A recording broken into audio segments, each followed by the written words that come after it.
خود دینی علوم پر غور و فکر کے جو پیراڈائم ڈیولپ ہو چکے ہیں ان کو سمجھنا. تو عالم بن کے اگر دین پر غور و فکر کرنا ہے تو پھر اس کے کچھ اور تقاضے ہیں. تو ہر سطح پر آپ کو یہ طے کرنا ہوگا کہ آپ کہاں کھڑے ہیں. آپ ایک باشعور مسلمان کی جگہ پہ کھڑے ہیں تو جو نمائندہ اہل علم ہے ان کی رہنمائی میں آپ دین کا مطالعہ کریں گے. آپ قرآن مجید پڑھیں گے, آپ کو وہاں کوئی سوال پیدا ہوگا تو آپ کیا کریں گے؟ آپ اپنی کوئی رائے قائم نہیں کریں گے. یہی معاملہ دنیا کے باقی امور میں بھی کر رہے ہوتے ہیں. مثلا آپ کو کوئی ڈاکٹر کو دوائی تجویز کر دیتا ہے اور آپ کو اس پر کچھ سوال پیدا ہوتا ہے تو آپ خود سے کوئی نئی دوائی نہیں لے لیتے, آپ جاتے ہیں اس سے سینئر ڈاکٹر کے پاس, اس کے سامنے جا کے سوال اٹھاتے ہیں. تو تقلید سے آغاز کرتا ہے ہر انسان, لیکن تقلید کے بعد وہ تحقیق میں ڈھلتا ہے. پھر تحقیق کس مرحلے تک پر کرنی ہے اس کا تعلق آپ کے شعور اور آپ کے اس تصور سے ہے کہ آپ کہاں کھڑے ہیں. عام انسان کی جگہ پہ کھڑے ہیں, طالب علم کی جگہ پہ کھڑے ہیں تو اہل علم علماء کی رہنمائی میں دین پر غور و فکر کا عمل ہوگا. عالم کی جگہ پر کھڑے ہیں تو اس کے پھر کچھ اور تقاضے ہیں, وہاں پر آپ جائیں گے, پھر آپ وہاں پر اپنی رائے کو پیش کریں گے. تو خلاصہ آپ کے سوال کے جواب میں یہ ہے کہ تقلید ہر انسان کرتا ہے, ہر سطح پہ کرتا ہے, لیکن جب اس کو شعور آ جاتا ہے تو پھر وہ تقلید اصل میں ایک شعوری فیصلے میں ڈھلتی ہے. وہ اگر شعوری فیصلے میں نہ ڈھلے تو جو کچھ اس کو حکم کے نام پر دیا جا رہا ہے اس کی منشا پوری نہیں ہو سکتی. بالکل ٹھیک ہو گیا. اچھا, پوچھنا اس کے ساتھ یہ ہے کہ یہ جو مراحل ہیں ظاہر ہے انسان کے اوپر آتے ہیں, جب عقل و شعور ہوگا پھر وہ ان چیز کو پرکھے گا, اور ان مراحل میں اگر وہ بہرحال کسی ایسے نتائج پر کھڑا ہے, چاہے وہ اہل علم کے زیر نگرانی ہوں یا ان کے ماتحت ہو, اگر کسی ایسے نتائج پر کھڑا ہے جو غلط ہیں یا جو ہے وہ کبائر میں سے ہیں, یہ کہہ لیں کوئی بھی ایسے عقیدے یا کوئی بھی ایسا عمل ہے, تو کیا اس پوزیشن کے اوپر جو کھڑا ہے اس کے نتائج کچھ بھیانک بھی ہو سکتے ہیں؟ بالکل بھیانک ہو سکتے ہیں. دیکھیے دنیا کی ہر فکر جو ہے وہ اپنے چند اساسی مقدمات رکھتی ہے. جب بھی کوئی شخص اہل علم علماء کے پاس جاتا ہے, ان سے دین اور دینی فکر کو سمجھنے کا آغاز کرتا ہے, تو اس کو اپنے پیش نظر یہ بات رکھنی چاہیے ہے کہ جو کچھ دین وہ دیں گے وہ 5 چیزوں سے پاک ہونا چاہیے. یعنی اگر اس میں یہ چیزیں پائی جائیں گی تو پھر وہ دینی فکر جو کچھ دین کا مجموعی ڈھانچہ ہے اس سے متصادم ہو جائیں گے. وہ کسی بھی مکتبہ فکر کے عالم ہوں, اگر ان کی فکر میں یہ چیزیں پائی جاتی ہیں تو اس کا مطلب یہ ہے کہ یہ گمراہی کا سرچشمہ ہے. اس کا مطلب یہ ہے کہ دین کا مجموعی ڈھانچہ اس کے تار و پود بکھر گئے ہیں. اس میں پہلی چیز کیا ہے؟ پہلی چیز خود قرآن مجید نے بتائی ہے, وہ یہ ہے کہ 2 طرح کی چیزیں ہیں اللہ کی ہدایت میں, ایک محکم ایک متشابہ. ہم یہ جانتے ہیں کہ انسان اپنے علم کی حدود میں رہ کر چیزوں کے بارے میں تصورات قائم کرتا ہے. اللہ تعالیٰ کو آپ کی عقل کو یہ باور کرانا ہے کہ ایک نادیدہ عالم بھی ہے جس کو آپ نے نہیں دیکھا, تو اس کے لیے وہ تشبیہ کا طریقہ اختیار کرتے ہیں, اور اسی کو قرآن مجید میں متشابہات کہا جاتا ہے. میں نے جنت نہیں دیکھی, وہ مجھے مثالوں سے سمجھائیں گے. میں نے جہنم نہیں دیکھی, وہ مجھے مثالوں سے سمجھائیں گے. اللہ تعالیٰ کی ذات کیا ہے مجھے نہیں پتہ, لیس کمثلہ شیء, وہ مثالوں سے سمجھائیں گے. اللہ تعالیٰ کہاں پر ہیں, کیسے بیٹھے ہوئے ہیں, میرے ذہن میں کوئی تصور نہیں ہے, اس لیے کہ جب تک میرے سامنے کوئی حقیقی تصویر نہ ہو تب تک میں اس کو سمجھ ہی نہیں سکتا. تو تشبیہ کا طریقہ اختیار کیا جاتا ہے. یہ چیز قرآن مجید نے واضح کر دی ہے کہ جو شخص اس تشبیہ کے طریقے کے اندر حقیقت کے در پہ ہوتا ہے وہ گمراہی میں کھڑا ہے. خود قرآن مجید نے 2 اور 2 4 کی طرح بتا دیا ہے کہ دین کی جو پازیٹیو احکامات ہیں وہ محکمات پہ مشتمل ہیں, لیکن اس میں متشابہات بھی ہیں, کیونکہ تمہیں بات سمجھانی ہے, تم سمجھ نہیں سکتے, مثالیں دی گئی ہیں. اب اگر تم ان مثالوں کی حقیقت کے در پہ ہو جاؤ گے تو تم گمراہی کے دہانے پر ہوگے. کیوں؟ کیونکہ تم ان کو جاننے کی کوئی صلاحیت ہی نہیں رکھتے. تم نے جنت دیکھی نہیں ہے, تم کیسے کہہ سکتے ہو؟ تم کیسے کہہ سکتے ہو خدا کی ذات کیا ہے, خدا کی وجودی حقیقتیں کیا ہیں, یہ کائنات کی جس طرح خدا نے ابتدا کی اس عمل کی نوعیت کیا ہے, ہم نہیں جانتے. یہ ساری بحثیں ہمارے یہاں جو پیدا ہوتی ہیں وحدت الوجود کی, خدا کی ذات کے حوالے سے آراء دینی کی, علم کلام کے اندر, یہ سب کی سب اس دائرے میں جانا ہے جس دائرے کے بارے میں اللہ تعالیٰ نے منع کر دیا. تو یہ پہلا زینہ ہے فکری گمراہی کا. دوسری چیز کیا ہے؟ دوسری چیز یہ ہے کہ اللہ کا کلام ایک زبان کے اندر ہے, اور زبان کے بارے میں یہ آفاقی قاعدہ ہے, یہ عالمگیر اصول ہے کہ زبان کسی بھی کلام کو منتقل کر رہی ہو اس کو زبان کے طریقے پر سمجھا جائے گا. زبان کیا چیز ہے؟ زبان نطق ہے, جیسے بولی جاتی ہے, منطق نہیں ہے. تو کوئی بھی عالم, کوئی بھی دینی فکر, کوئی بھی بڑا رہنما, کوئی بھی شیخ اگر آپ کو کوئی ایسی تعویل دیتا ہے جو زبان کے دامن میں نہیں سمیٹی جا سکتی, یعنی قرآن مجید کی ایک عربی زبان ہے لیکن وہ یہ کہتا ہے کہ میں اس زبان کا ترجمہ آج سے خود کروں گا، میں نے اس کے مشتقات اور اس کے مادہ اصلیہ کو رکھ کے ایک نیا مفہوم دریافت کر لیا ہے، لہٰذا اس کی روشنی میں تو ہم وہاں پر اس کا ہاتھ پکڑ کے کھڑے ہو جائیں گے، بہت محبت کے ساتھ ہم کہیں گے یہ کام آپ نہیں کر سکتے۔ کیوں نہیں کر سکتے؟ یہ عالمگیر علم و عقل کے مسلمات کے منافی کام ہے، یہ کام تو میں شیکسپیئر کے کلام میں نہیں ہونے دوں گا، یہ کام تو میں غالب فردوسی اور میر کے کلام میں نہیں ہونے دوں گا کہ شعر کا لفظ کوئی اور بات کہہ رہا ہو اور آپ اپنی منطق، اپنے فلسفے، اپنے ذہن سے بذام خوش ایک معنی نکال کے دے دیں۔ تو یہ دوسرا پہلو ہے فکری گمراہی کا، جس بھی فکر میں پایا جائے گا ہم نے اپنا دامن اس سے بچانا ہے۔ ایک تیسری چیز یہ ہے کہ جب بھی دنیا میں کوئی کلام وجود پذیر ہوتا ہے تو وہ کلام تاریخ اور علم اور عقل کے مسلمات کو کلام میں انیشیٹ کر کے بیان نہیں کرتا۔ دنیا میں ہر کلام جو مسلمات عقلی ہیں ان کو مان کر گفتگو کر رہا ہوتا ہے، لہٰذا اب کوئی فکر آگے بڑھ کے کہے کہ جی تورات کا مطلب تو ہے قانون، انجیل کا مطلب تو ہے خوشخبری، لہٰذا اب ہر وہ بات جو خوشخبری ہوگی ہم اس کا انجیل پہ انطباق کر لیں گے، اور پھر یہ بنی اسماعیل کیا چیز ہے، یہ کہاں سے آ گیا، قرآن مجید میں ان کا کہاں ذکر ہے؟ یہ تاریخ اور علم و عقل کے مسلمات ہیں، یہ کبھی کلام میں بیان نہیں ہوتے۔ میں آپ سے گفتگو کر رہا ہوں تو گفتگو کرتے ہوئے جب میں کہتا ہوں کہ ہم پاکستان کے باشندے ہیں تو کبھی نہیں بتاتا کہ پاکستان جنوبی ایشیا میں کہاں واقع ہے، کب آزاد ہوا، اس لیے کہ علم اور عقل کے مسلمات ہیں۔ لیکن اگر کوئی دینی فکر کلام کے اندر سے جا کر ان کو تلاش کرنا شروع کر دے تو وہ گمراہی کے زینے پر ہے۔ یہ تیسری چیز ہے۔ چوتھی چیز کیا ہے؟ چوتھی چیز یہ ہے کہ آپ اصل کو فرع اور فرع کو اصل کی جگہ پہ رکھ دیں۔ ایک ہے اصل، بنیاد، فاؤنڈیشن، مبادی، وہ ہے اللہ کے دین کے اندر کیا چیز؟ قرآن مجید، اللہ کی وہ کتاب جس کے بارے میں اس نے دعویٰ کیا کہ یہ حرف آخر ہے، قول فیصل ہے، میزان، فرقان، حکم اور مہیمن ہے، اس کی بساط اور کسوٹی پہ ہر صحیح اور ہر غلط کو پرکھا جائے گا، جتنے دینی اختلافات ہیں، جتنے انحرافات ہیں، سب اس کے سامنے پیش کیے جائیں گے۔ لیکن آپ اس کی ترتیب کو الٹ دیتے ہیں، آپ کہتے ہیں کہ نہیں، ہمیں جو تاریخ ملی ہے رسول اللہ صلی اللہ علیہ وسلم کی نسبت سے لوگوں کے اپنے انیشیٹو پہ، ہم اس کی روشنی میں اس کلام کو سمجھیں گے۔ تو آپ نے کیا کیا؟ ترتیب کو الٹ دیا، اپ سائڈ ڈاؤن ہو گیا، آپ نے قرآن کو فرع کی جگہ پہ رکھ دیا، اور جس چیز کو فرع کی جگہ پہ آنا تھا اس کو اصل کی جگہ پہ رکھ دیا۔ چنانچہ جو لوگ روایات کی بنیاد پر قرآن مجید کی تعویل کرتے ہیں، توجیہ کرتے ہیں، اس کی آیات کی تنسیخ کرتے ہیں، وہ فکری گمراہی کے اس چوتھے زینے پہ کھڑے ہیں۔ ہر وہ دینی فکر، ہر وہ دینی عالم جو آپ کو یہ تعلیم دے، آپ کو گمراہی کی طرف لے کے جا رہا ہے۔ کیوں؟ کیونکہ یہ پورے کے پورے دین کے اندر جو ترتیب خود خدا نے مقرر کی ہے اس کو بکھیرنے کے مترادف ہے، اس کو تبدیل اور مسخ کرنے کے مترادف ہے۔ یہ کام نہیں ہو سکتا۔ یہ چوتھی چیز تھی۔ اور پانچویں چیز کیا ہے؟ پانچویں چیز ہے بدعت، ابتداء۔ خود دین نے بتا دیا ہے، قرآن مجید نے واضح کر دیا ہے کہ اللہ کے نام پر آپ کسی چیز کو دین قرار دیں تو یہ افتراء علی اللہ ہے، یہ اللہ کے اوپر جھوٹ باندھنا ہے۔ جب آپ اللہ پر جھوٹ باندھتے ہیں تو آپ ابتداء کرتے ہیں، آپ خود سے دین ایجاد کر رہے ہوتے ہیں۔ تو ہر وہ دینی فکر جس کے اندر بدعت پائی جائے، ایک ہوتی ہے بدعت اطلاق کے اندر، ایک ہوتی ہے بدعت اصول کے اندر، تو کوئی دینی فکر ان چار چیزوں کے بعد بدعت کو بطور اصول اگر اپنا لے، مثلا بدعت کی بطور اصول اپنانے کی ایک میں آپ کو سامنے کی مثال دیتا ہوں، اجماع امت۔ آپ نے یہ کہا کہ دین کے چار سورسز ہیں، ایک قرآن، ایک حدیث، ایک قیاس اور ایک اجماع امت۔ اب آپ نے اگر اجماع امت کو دین کا سورس قرار دے دیا ہے اور وہ نہیں پایا جاتا اپنی حقیقت میں، خود دین نے اس کو سورس قرار نہیں دیا، تو آپ نے کیا کیا؟ ایک نیا سورس ایجاد کر لیا، یعنی اللہ کے دین میں ایک نئی چیز پیدا کر لی۔ تو اس کا کیا مطلب ہوا کہ آپ نے اصول میں بدعت کو جنم دے دیا۔ تو یہ پانچ چیزیں ہیں، خلاصہ کر دیتا ہوں۔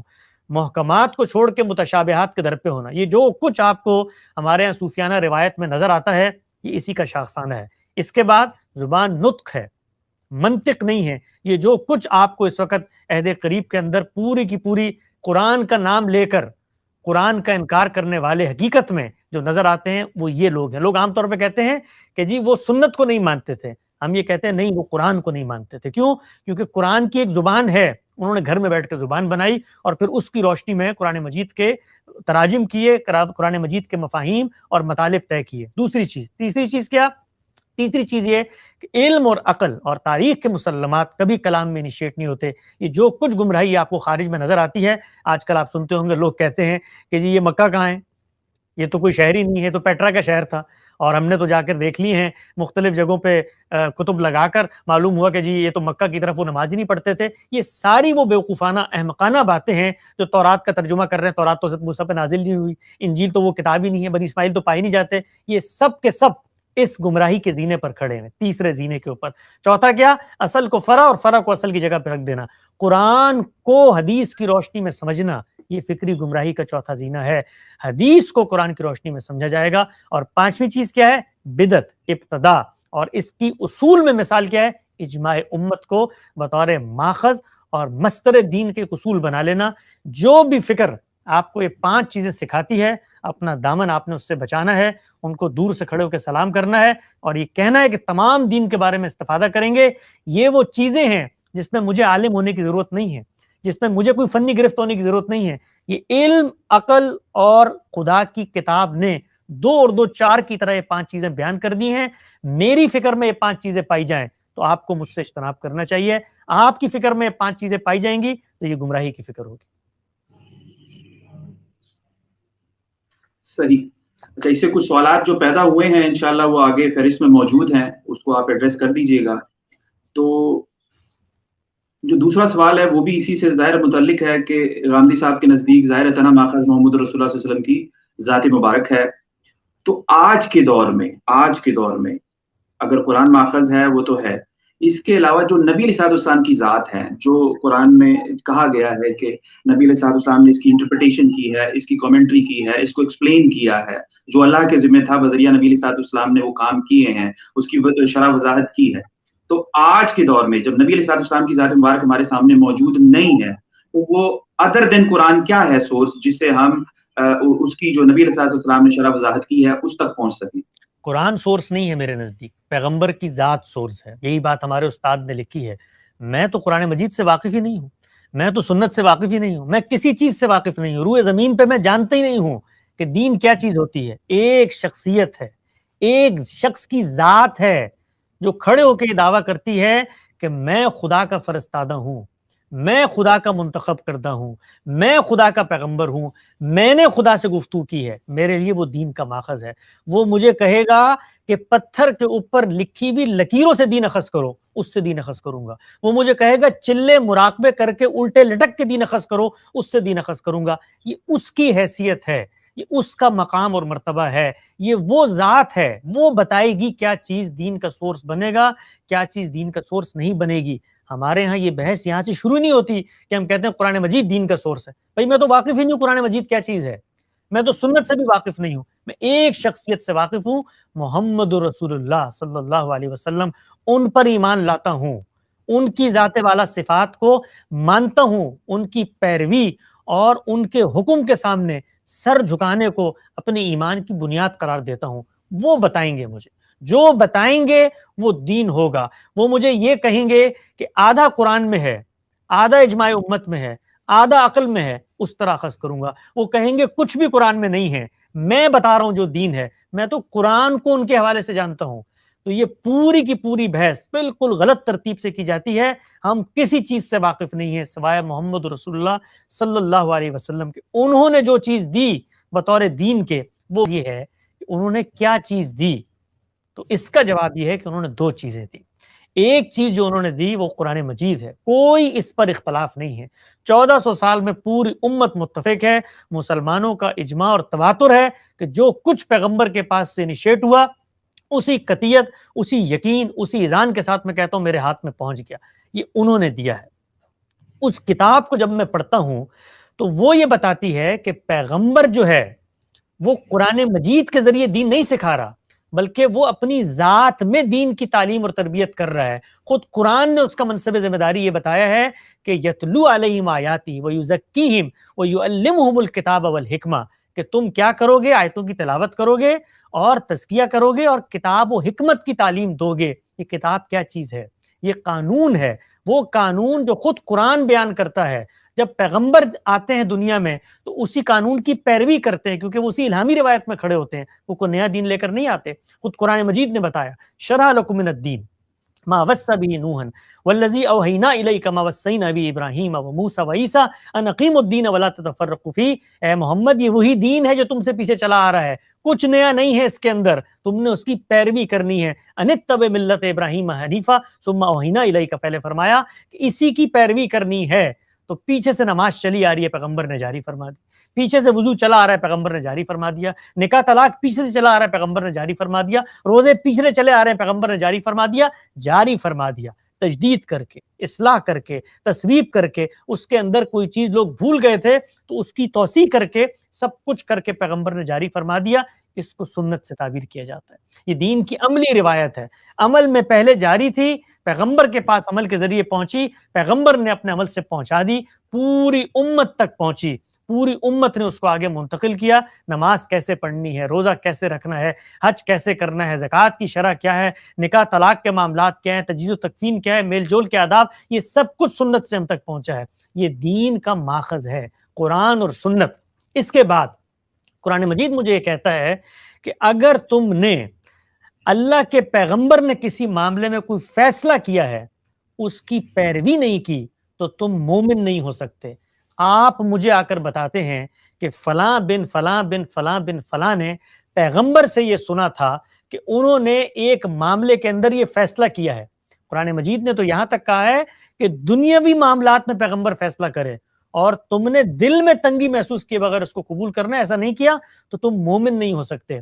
تو مجھے کوئی شخص آ کر یہ بتاتا ہے کہ پیغمبر نے دین کے فلاں اصول کو سامنے رکھ کر ایک نئے اطلاق کے اوپر حکم جاری فرمایا تھا. پیغمبر نے یہ فرمایا تھا کہ بھانجی اور خالہ اور پھوپھی اور بھتیجی کو آپ نکاح میں جمع نہیں کر سکتے.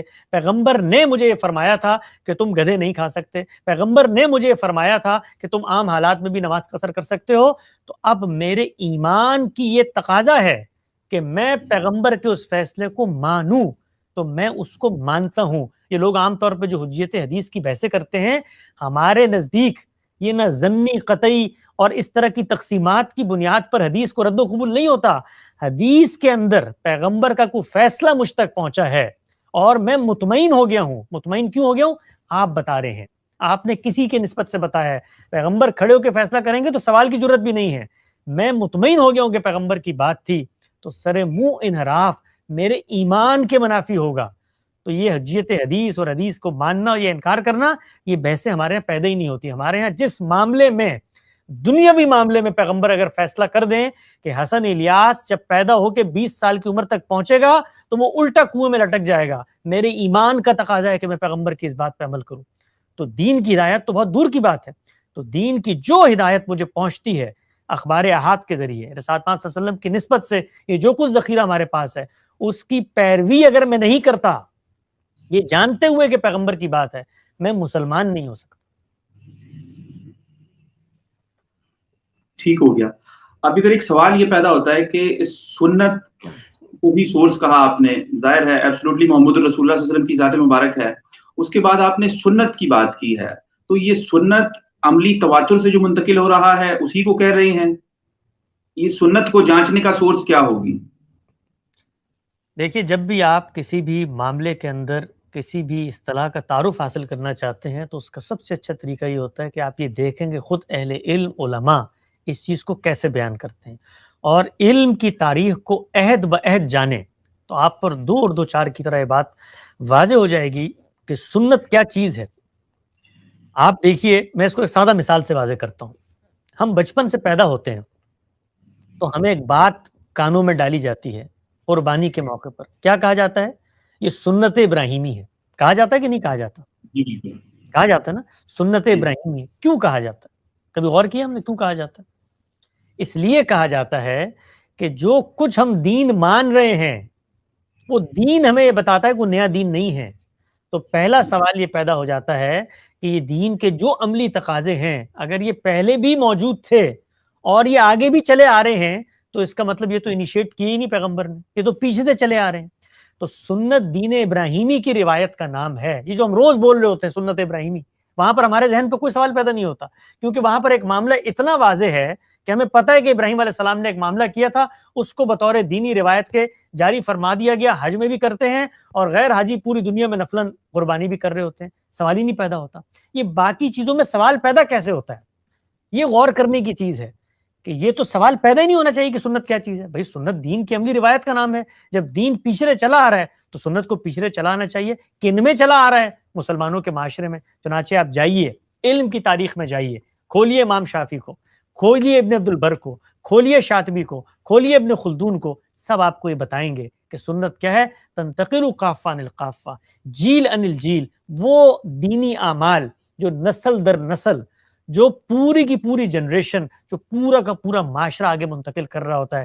پیغمبر نے وقت گزارا ہے, وہ کر کے ان دینی اعمال کو لوگوں کو دکھاتے تھے, لوگ اس پر عمل پیرا ہوتے تھے. میں جو آج اپنی زندگی میں عملی حقائق پرسیو کرتا ہوں, میں نے تو نہیں بنتے ہوئے دیکھا پاکستان کو, لیکن میں یہ مانتا ہوں نا کہ قائد اعظم اس کے بانی ہے. کیسے مانتا ہوں؟ پورا کا پورا وہ معاشرہ, وہ جنریشن جس نے اس معاملے کو دیکھا تھا, اس نے اس کو آگے منتقل کیا. تو جب کوئی چیز جنریشن منتقل کرتی ہے تو وہاں پر یہ بحث ہی ختم ہو جاتی ہے کہ اس میں جھوٹ کا امکان ہے. عقلاً محال ہے کہ اتنی بڑی تعداد کسی معاملے میں جھوٹ بول سکے. تو خلاصہ کیا ہے؟ خلاصہ یہ کہ سنت دین ابراہیمی کی روایت کا نام ہے. ہمارا دین نیا دین نہیں ہے, پیچھے چلا آ رہا ہے, اس کے عملی تقاضوں کا نام سنت ہے. پیغمبر کی ذات نے ان کو آگے جاری فرمایا. جاری فرمایا کن میں؟ مسلمانوں میں. جب مسلمانوں میں جاری فرمایا تو مسلمانوں نے اس کو نسلوں میں منتقل کیا. جہاں ایک طرف ہی نسلوں میں منتقل ہو رہا تھا, وہیں مسلمانوں کا علم اس کو ثبت بھی کر رہا تھا. چنانچہ سنت کا عملی ریکارڈ آپ کو فقہ کی کتابوں میں ملتا ہے. وہ آپ کو بتائیں گے کہ اس زمانے میں اور ہر زمانے میں قد اجمع المسلمون, اجماع ہے مسلمانوں کا اس بات پر کہ یہ چیز دینی روایت ہے. تو کوئی ابہام نہیں ہے سنت کے بارے میں. اس بات کو مسلمانوں کا پورا علم, بغیر کسی مبالغے اور تردد کے میں عرض کرتا ہوں, ہمبل سی طالبانہ اوپینین میں جتنا کچھ میں نے پڑھا, اس بات سے کسی کا کوئی اختلاف نہیں ہے کہ سنت کو پوری کی پوری نسلوں نے آگے منتقل کیا ہے اور وہ قطعی دین کا ماخذ ہیں. اس پر جو شخص عمل نہیں کرتا وہ دین پر نہیں کھڑا ہوا. ٹھیک ہو گیا. اب پوچھنا یہ ہے کہ یہ جو سنت جو منتقل ہو رہا ہے نسل در نسل, اب اعتراض یہاں پر یہ ہوتا ہے آپ کے اس ڈاکٹرن کے ساتھ جو آپ نے مطلب بتائی ہے, اس میں جب یہی عقائد یعنی کہ نزول مسیح کہہ لیں, واقع معراج جو فزیکل ہوا ہے, یا جو ہے وہ رجم کی سزا کا معاملہ ہے, یہ بھی سنت سے نسل در نسل منتقل ہو رہا ہے, تو پھر کیا وجہ بنتی ہے کہ انہی اصولوں کی بنیاد کے اوپر جب آپ کو پرکھا جائے تو بظاہر انحراف نظر آتا ہے ان اصول سے جو آپ نے بھی مطلب سامنے رکھے ہیں؟ جی دیکھیے, اس میں یہ بات پہلے آپ سمجھ لیں کہ سنت کے لفظ کا مطلب کیا ہے. یعنی سنت اس طریقے کو کہتے ہیں, اس رستے کو کہتے ہیں کہ جس پہ لوگ چلتے ہیں. لہٰذا یہ تو خود لفظ بتا رہا ہے کہ وہ عملی چیز ہونی چاہیے. تو جو کچھ اس کے اندر نظریات ہیں وہ تو سنت اپنی تعریف کے لحاظ سے نہیں بن سکتے. نزول مسیح کا عقیدہ قرآن کی بنیاد پر آپ مانیں, آپ کہیں قرآن کا حکم, اس کو سنت نہیں کہہ سکتے آپ. سنت تو عملی طریقے کا نام ہوگا. اسی طریقے سے واقعہ معراج, وہ رویا حسی تھا یا وہ خواب میں ہوا, اس کو آپ قرآن مجید کی بنیاد پہ کوالیفائی کریں, کوئی آپ سے اختلاف بھی کہے گا, یہ سنت کی بحث نہیں ہے. رجم کا معاملہ البتہ یہ ہے کہ ایک عملی معاملہ ہے, رسالت محمد صلی اللہ علیہ وسلم نے کیا. تو اگر آپ اس کے بارے میں دعویٰ کرتے ہیں کہ رسول اللہ صلی اللہ علیہ وسلم نے یہ کام کیا اور مسلمانوں کے علم نے اس کو آگے منتقل کیا, تو اس سے تو کوئی انکار ہی نہیں کرتا. ہم بھی مانتے ہیں آپ صلی اللہ علیہ وسلم نے کام کیا, کسی نے انکار نہیں کیا رجم سے. یعنی رجم کے بارے میں کبھی ہم نے انکار نہیں کیا, میں عرض کر رہا ہوں, کبھی انکار نہیں کیا کہ رجم رسالت محمد صلی اللہ علیہ وسلم نے نہیں کیا. ہم نے آگے بڑھ کے ایک اور بات کہی ہے. وہ بات یہ کہی ہے کہ جس معاملے میں رجم کیا ہے اس معاملے میں قرآن مجید خود اپنے الفاظ میں ایک متعین سزا بیان کر رہا ہے زنا کے باب میں. تو پہلے تو آپ یہ بتائیے, وہ جو میں نے اصول ابھی بیان کیے تھے, کہ پہلے آپ اس کے اندر شادی شدہ اور غیر شادی شدہ کو ڈال کے دکھائیے, کیونکہ وہ تو زبان کا معاملہ ہے, اس میں تو آپ کہیں جا ہی نہیں سکتے. تو اور جو بھی روایت میں بات آئے گی اس کو قرآن کی روشنی میں سمجھا جائے گا. تو پہلے تو جو اختلاف ہوتا ہے وہ یہ نہیں ہے کہ آپ صلی اللہ علیہ وسلم نے یہ کام نہیں کیا, بھائی کیا ہے, منتقل ہوا ہے روایتوں کے ذریعے, کس جرم کی پاداش میں کیا ہے, یہ بحث ہے. تو بحث تو پھر سنت کے دائرے سے نکل کے قرآن کی تفہیم کے دائرے میں چلی گئی. تو جیسی وہاں پر گئی تو پھر فکر فراہی کے اکابر علماء نے یہ بتایا کہ دیکھیے یہ بات ایسے نہیں ہے کہ آپ یہ کہتے ہیں کہ قرآن مجید نے تو زنا کی ایک سزا بیان کی تھی بغیر اس تفریق کے کہ شادی شدہ کے ساتھ ہے کہ غیر شادی شدہ کے ساتھ ہے، آپ کو روایتوں میں ایک چیز ملی تو آپ نے اس کی بنیاد پر نعوذ باللہ قرآن مجید کے بارے میں دعویٰ کر دیا کہ اس کے اندر تو صرف غیر شادی شدہ کی سزا بیان ہوئی تھی، شادی شدہ کی سزا تو یہاں بیان ہو گئی، گویا وہاں پر ایک بات موجود تھی، دوسری بات ہم نے یہاں سے اخذ کر لی۔ ایسا نہیں ہے، قرآن مجید کے ساتھ یہ معاملات نہیں ہوتے۔ خود عقل سے سوچیں، اللہ میاں وہاں سزا بیان کرنے کے لیے بیٹھے ہیں، کہتے ہیں آدھی سزا میں یہاں بیان کرتا ہوں اور آدھی تم لوگوں کے مبہم چیزوں پہ چھوڑ دیتا ہوں۔ شریعت ہے، محکمات ہیں، اس کے بارے میں اللہ کا دعویٰ ہے کہ دو ٹوک ہیں، واضح ہیں، بین ہیں، اور معاملہ یہ کریں اپنی شریعت کے ساتھ کہ قیامت تک کا اختلاف پیدا کر دیں کہ آدھی سزا میں یہاں دے رہا ہوں، آدھی سزا امام بخاری ایک روایت کے ذریعے تمہیں بتا دیں گے، اس سے تم اخذ کر لینا۔ تو ہم نے یہ بتایا کہ سزا دی آپ صلی اللہ علیہ وسلم نے، ذرا غور و فکر کریں کس معاملے میں سزا دی۔ خود قرآن مجید میں وہ سزا زیر بحث ہے، عبرتناک طریقے سے قتل کر دینا، کس معاملے میں؟ فساد فی الارض کے معاملے میں۔ لہٰذا جرم کی نوعیت کبھی کبھی جرم کی سینٹیٹی کو بڑھا دیتی ہے۔ قتل دہشت گردی بن جائے، زنا زنا بالجبر بن جائے، اسی طریقے سے آپ زنا کو کھلی عباشی اور بدکاری میں تبدیل کر دیں، یہ کام جب آپ کریں، چوری ڈاکہ بن جائے، یہ محض وہ جرم نہیں رہتے بلکہ ان کی شناخت بڑھ جاتی ہے، یہ فساد کے جرم بن جاتے ہیں۔ تو پیغمبر صلی اللہ علیہ وسلم نے لوگوں کو رجم بھی کیا، لیکن کس جرم کے تحت کیا؟ اس جرم کے تحت کیا، نہ کہ اس جرم کے تحت کیا۔ تو یہ تو قرآن کی تفہیم کا مسئلہ ہے، اس میں سنت کی کیا بحث؟ اچھا، اب حسن نیاز بھائی اس میں ایک چیز واضح کر دیں، قرآن کی جو سورہ نساء کی ایک آیت ہے 115 جو بطور جو ہے وہ دلیل پیش کی جاتی ہے وَمَن يُشَاقِقِ الرَّسُولَ مِن بَعْدِ والی، جس سے جو ہے ایک دلیل ہوتی ہے کہ جو مومنین کا جو بھی طریقہ ہے اس سے قطع نظر کہ وہ عمل میں ہے، عقائد میں ہے، تو اس کی ذرا سی جو ہے نا وہ وضاحت کر دیں کہ اس سے آپ کی کیا انڈرسٹینڈنگ ہے؟ دیکھیے اس کی وضاحت میں کچھ کہنے کی ضرورت نہیں ہے، خود قرآن مجید کو کھولیں، جس جگہ پر یہ آیت آئی ہے اس سے پیچھے کی 5 آیات کی تلاوت کریں، اس سے آگے کی 5 آیت کی تلاوت کریں۔ قرآن مجید متفرق اقوال زری کی کتاب نہیں ہے کہ آپ اس میں سے فال کی طرح کوئی چیز نکال کر اس سے قانون اخذ کر لیں گے۔ دنیا کا ہر کلام اس کو سمجھنے کے کچھ تقاضے ہیں۔ سب سے پہلے لفظ کا دامن آپ پکڑیں گے، لفظ کا معنی کیا ہے، پھر وہ لفظ جملے میں کیا آیا ہے، جملے کی تعلیف زیر بحث آئے گی، اور اس کے بعد سیاق کلام، کانٹیکسٹ کیا ہے، کس پس منظر میں بات ہو رہی ہے، تو اس کو کسی سادہ ترجمے میں کھول کے پڑھ لیں، اپنے ذہن سے یہ پورا کا پورا تصور خالی کر کے۔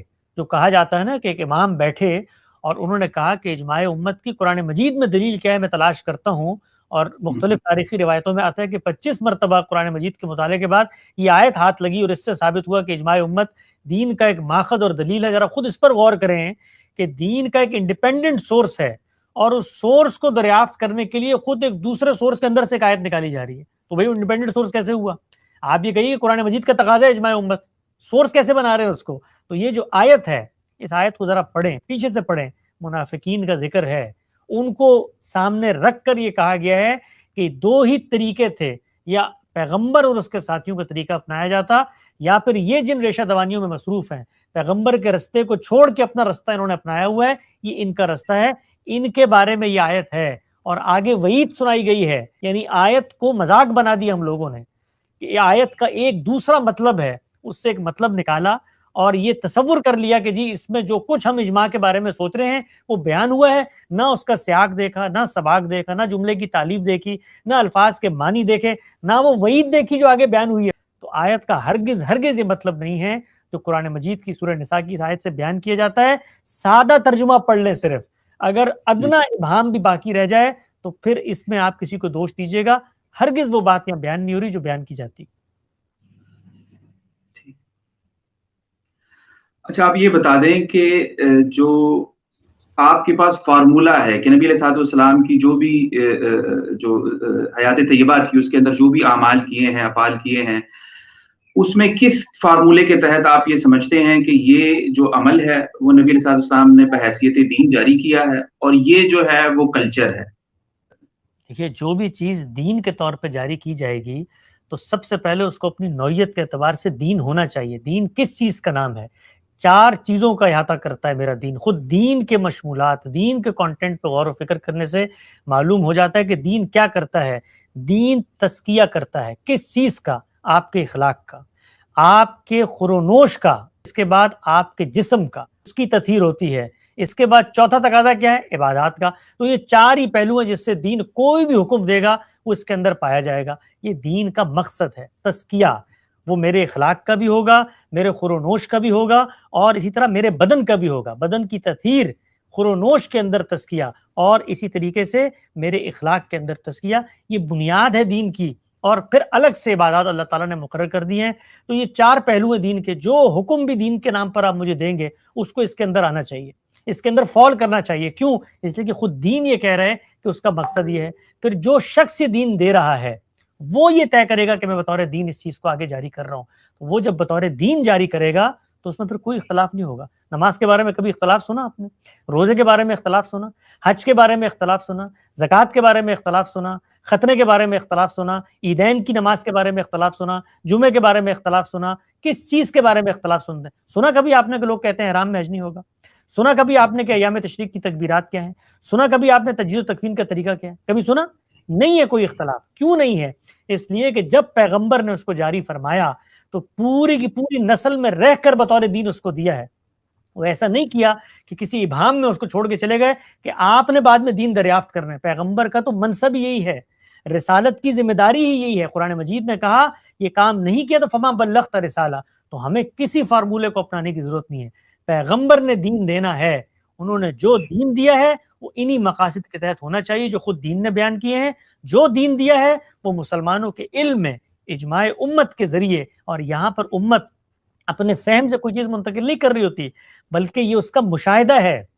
جو کچھ اس کے سامنے ہو رہا ہے یہ اصل میں علم کی انتقال کی تاریخ ہے، جس کو ہم اجماع امت اور تواتر سے تعبیر کرتے ہیں۔ تو اللہ کا پیغمبر یہ بتاتا ہے کہ کیا چیز دین ہے، کیا چیز دین نہیں۔ ٹھیک ہے، اب آخری صرف 2 سوالوں کے جواب آپ دے دیں کہ نمازوں کے جو جمع کرنے کا معاملہ ہے، کیا آپ اس کو درست سمجھتے ہیں، جمع بین صلاتین؟ قرآن مجید کے اندر یہ بات بیان ہوئی ہے کہ جس وقت خوف کی حالت ہو تو آپ نمازوں کو قصر کر سکتے ہیں۔ اللہ کے پیغمبر نے اس بات کو سامنے رکھ کر جو حقیقت اس حکم کے پیچھے پوشیدہ تھی وہ ان خفتم کے الفاظ میں بیان ہوئی ہے۔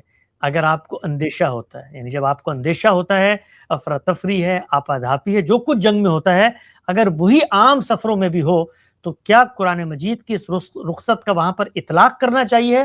تو پیغمبر نے یہ اطلاق کر کے دکھایا۔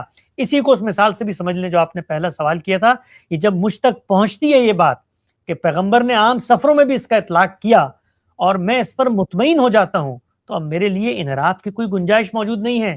کیوں نہیں ہے؟